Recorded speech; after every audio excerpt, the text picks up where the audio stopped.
Buongiorno e ben ritrovati con il TG Flash di New Sicilia, di seguito i titoli più importanti della mattina.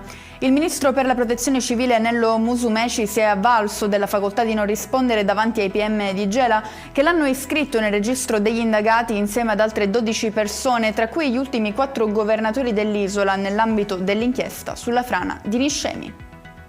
Finisce nel sangue una violenta lite tra un 90enne e un 48enne. A Francofonte, siamo in provincia di Siracusa, il più anziano si sarebbe rivolto all'altro per un chiarimento legato a un presunto furto che il più giovane avrebbe commesso ai suoi danni. L'incontro sarebbe però rapidamente degenerato fino all'accoltellamento. Entrambi hanno riportato gravi lesioni da arma da taglio all'addome.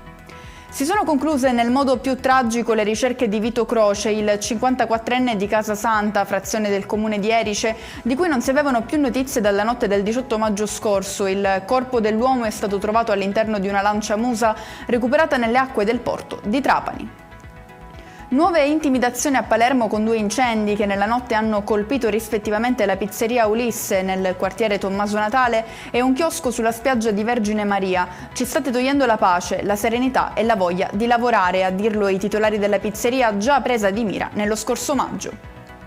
Rimaniamo nel Palermitano per le verifiche eseguite dai carabinieri in 18 aziende agricole del territorio, denunciati 15 datori di lavoro e sospese 5 attività imprenditoriali, sia per l'impiego di lavoratori in nero, sia per gravi inosservanze delle norme in materia di sicurezza. E con questo è tutto, prossimo appuntamento stasera alle 19:30. Grazie per averci seguito, buon proseguimento di giornata.